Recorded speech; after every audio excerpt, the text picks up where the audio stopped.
I imagine that this prayer for our nation has seen our nation through many troubled times and will do so today. I've chosen as our readings, again for this Sunday, the Epiphany readings, which Rebecca Vardaman so beautifully preached on last week. But those Epiphany readings, I think, are really critical in this time. We are asked in the collect for today to be led by the star to God's presence. Even as the prophet Isaiah says in chapter 60, when darkness covers the earth and thick darkness its peoples. In that time, the Lord will arise upon us and the glory will appear with us. We may feel like Paul as prisoners to this world, but like Paul, perhaps we can see that we are prisoners and servants of Christ, and that is a different way of being a prisoner. And finally today, we look at the wise men once again bringing the gifts to the baby Jesus, led by the star, and giving the gifts, very precious gifts, and laying them at the feet of the baby in the manger. And then returning to their own country by another road. I'd like to think about that last phrase in our gospel today, leaving for our country, our home, by another road. I think about how it is when we go out on a journey, perhaps in our cars, and think about getting in your car one evening as it's dusk. It's beginning to grow dark, and you decide to head west. Maybe it's a route you've traveled many times before, like many of us have come from Cumberland up to Frostburg in the evening as the sun's setting. Maybe it's west to Ohio and beyond, Nebraska, California. Maybe it's a long-awaited road trip to a place we've never gone out west before. But think about that trip and how you make that trip. You have maps that tell you which way to go. You have MapQuest. And you have signposts along the way. Signposts to lead you to something else. The poet David White, who I'm spending a lot of time with, has written a poem called Star about driving in Ireland from the north of Ortoron west. And I'm going to give you a little piece of the poem to start this sermon homily. North of Ortoron, there comes a sudden lapse and steal of light in the sky, the opening of an invitation to a different way through land. Once thought familiar land. And driving on in the low western sun, the sense of a parallel looked for but not yet found. The crack between the world as you want it and the world you seem to have inherited.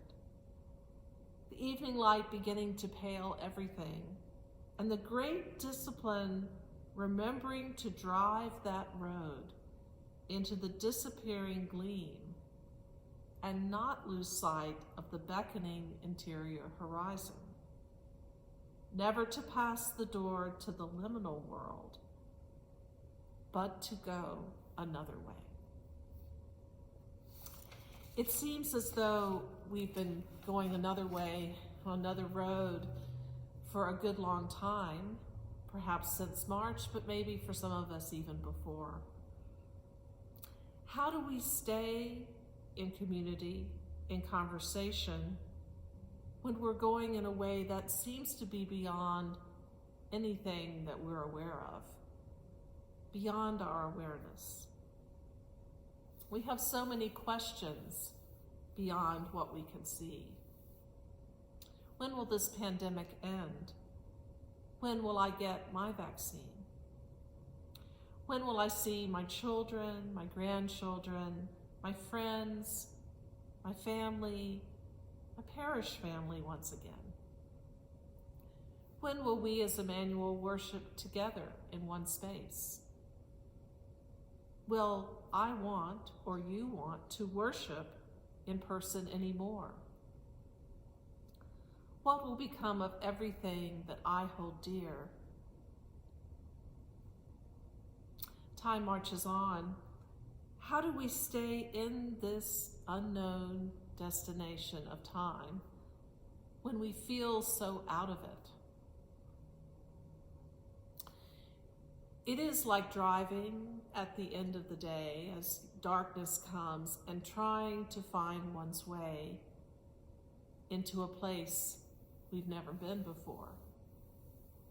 Sometimes even returning home from a place we've been in the dark is hard. There's another way to think about going on a different road, and that's when we lose senses that help us get to a place.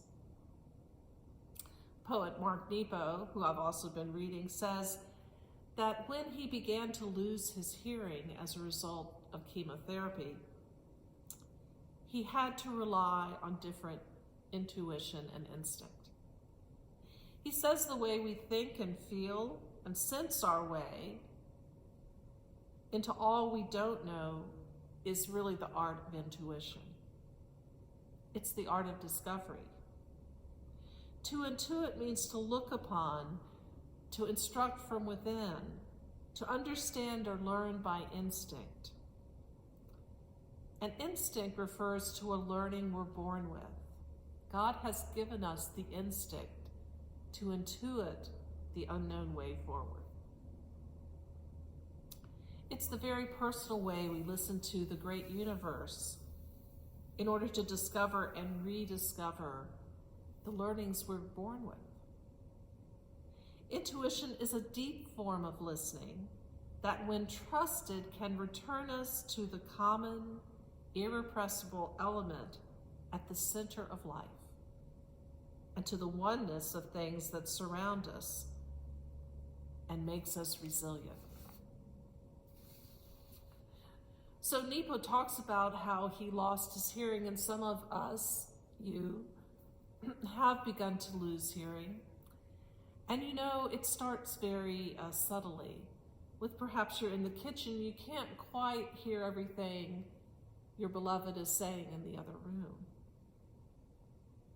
Then as you realize you're not hearing, there's the resistance to what is, to the unknown before you. I won't go get tested. I won't get a hearing aid. And I'm not ready to accept this phase, this next stage of aging. And we all add to our sufferings when life changes and we still behave as if it hasn't. Whether facing the limitations of aging or shifts in our relationships or the wilting of a dream or a goal, we're often given hints of the changes before they arrive. There are stars that appear, are signs to us. It's how the angels of time try to care for us, drawing us to new resources that wait just out of view. We're always given signs and new forms of strength, and it's up to us to use them. The wise men saw the star, and the star led them to the true light. They had to trust in the sign, but not think the sign was the end. And once they did, they found a whole new way of life, which involved giving their most precious gifts away to a child in a poor manger and going home by a different road. We as individuals in these times, and we as Emmanuel community, have been given signs. I'm wondering what your sign might be in this pandemic that has begun to lead you to what is deeply important in your life. As Emmanuel community, I would say that one of our signs this past year was the wall falling and the renovation and restoration of our Washington Street wall. It made us realize how important we are to the entire Cumberland community. And it's asking us, what gifts do we bring? What precious gifts that we see as Emmanuel's gifts, how do we bring them and lay them at the feet of Cumberland and the greater community? It will involve coming home to our foundational wisdom and strength by another road. All through Epiphany, I'm going to suggest weekly practices for our 6 Sundays of Epiphany that will help us to walk that other road, that new road to the unforeseen future. And the first practice I'd ask you to engage in is gratitude. Gratitude for gifts in our individual lives, something we may have missed or been blessed with this past year. And also, I'll be engaging you into Emmanuel's gifts. For my individual gifts, some of you saw it on my husband Brian's Facebook page, that we are very grateful for mild cases of COVID while we mourn the loss of our dear friend Cecil, blessed with his life. We also give thanks for our daughter Anna and son-in-law Michael's new life in 2021, their new house and other new things coming into their lives. We give thanks for that. And we give thanks for our son and family far overseas, for their safety and their well-being, and our hope to see them in the new year at some point. We are thankful for friends and family. And as Emmanuel, as a member of Emmanuel, I am very thankful for all that has been, for all of you who have kept your pledges going and made new pledges and donations, but more importantly for your presence, either virtually, through email, through phone calls, in person, and for all of us who have given of themselves to provide worship. For our community has deep gifts, our history, our presence on the Hill. And in the next few weeks, you'll be hearing about memorials that we will give to the community in honor of this extraordinary time. Pandemic memorials, through gardens, through books of names that we want to remember, and perhaps even having an eternal flame on our hill that reminds us that hope and light, the light of Christ, never is extinguished and comes to us in the darkness. So let us keep driving together and practicing gratitude in this first week of Epiphany. Amen.